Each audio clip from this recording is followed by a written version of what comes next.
Beside the cot sat the synthetic protein tray, perfectly untouched. Over the meat cooled a thin layer of condensation. Total system failure. Above the undisturbed meal screamed the evacuation klaxons. Rhythmic, blood-red strobes painted the reinforced glass.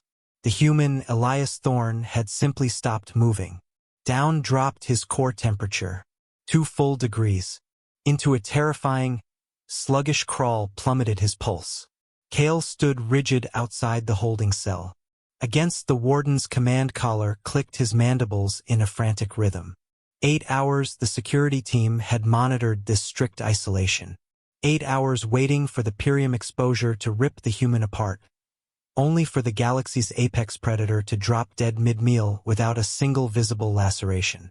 The official incident report was filed under biological hazard.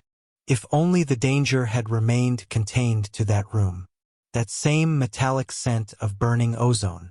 It had filled the triage nexus 12 hours earlier, right before the first delegate collapsed. Envoy Sarah had been polishing her iridescent, amethyst-colored scales that very morning. Now, suffocating gray consumed those scales. She gasped. Onto the polished marble of the grand summit hall sputtered dark ichor from her gills. Beside her crumpled 3 other diplomats. "Pyrium!" shouted Dr. Zale, throwing himself beside her. Frantic amber warnings flooded the room from his medical scanner.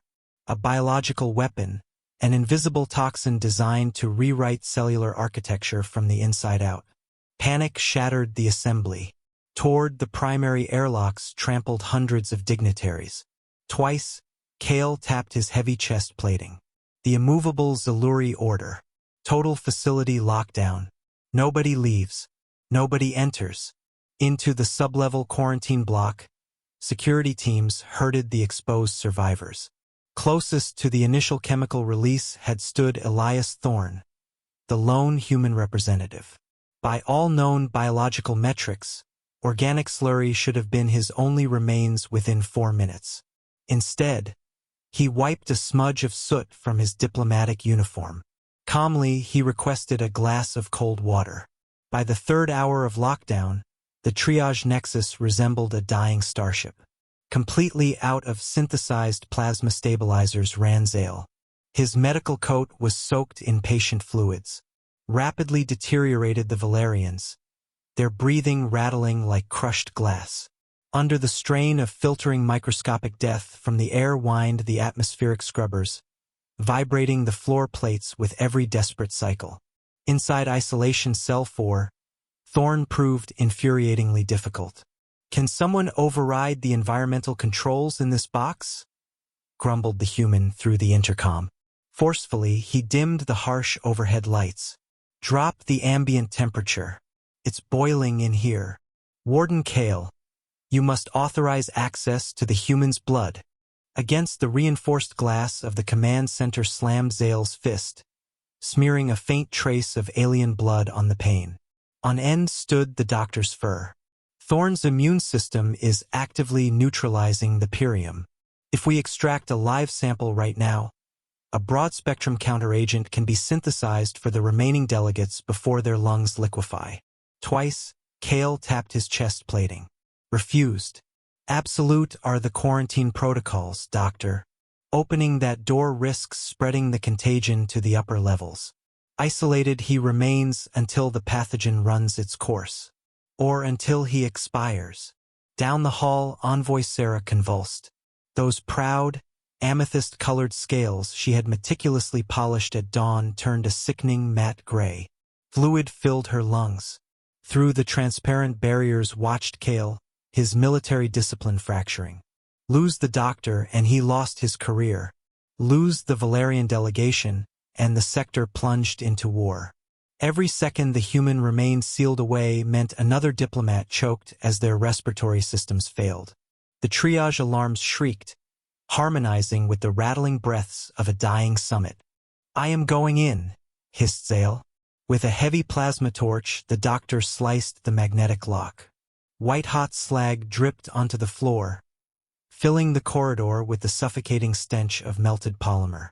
Sparks showered the sterile tiles. From his command console lunged Kale.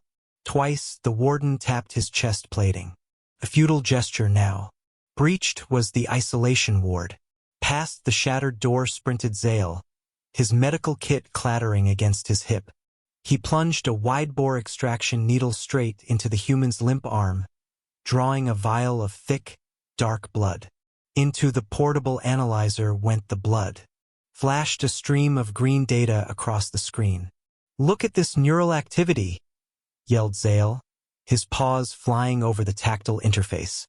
"It is not a system failure, the cerebral cortex is cycling. Every 90 minutes, a deep restorative loop repeats." Horror dawned on Kale. At the environmental readout Elias had altered hours ago, the warden stared. Down went the ambient temperature by exactly 2 degrees, perfectly matching the human's plummeted core heat. Like a physical blow hit the realization. Death had not claimed him. To induce the coma, he had deliberately dropped his own temperature. To process the deadly Pyrium toxin, the Deathworlder had simply turned off his consciousness, delegating all metabolic energy to a microscopic internal war. Against the reinforced glass pressed Kale's hand.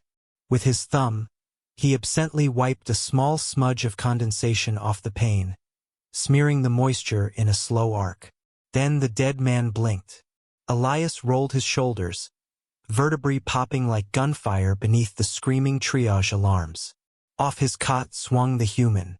He stretched his arms toward the blinking red strobes. Through the broken doorway, he noticed the terrified Zaluri and the frantic doctor. 8 hours. Elias yawned, scratching his neck. "Yeah, that's normal. You guys don't sleep, like, ever." From that single cycle of unconscious vulnerability came the cure. Within minutes, Zale extracted the necessary antibodies from the hyperactive human blood sample. A centrifuge whined, separating the vital proteins. Into Envoy Sarah's veins flowed the clear, synthesized liquid. Slowly, vibrant amethyst hues bloomed across her matte gray scales. Her rattling breaths smoothed into a steady rhythm. Dissolved was the immediate threat. Yet, outside the shattered cell remained the Zaluri warden, staring at the creature inside. The biohazard strobes ceased their rotation. White overhead lights illuminated the sterile walls. Beside the cot sat the synthetic protein tray. Elias picked up the cold meat. Without hesitation, he took a massive bite.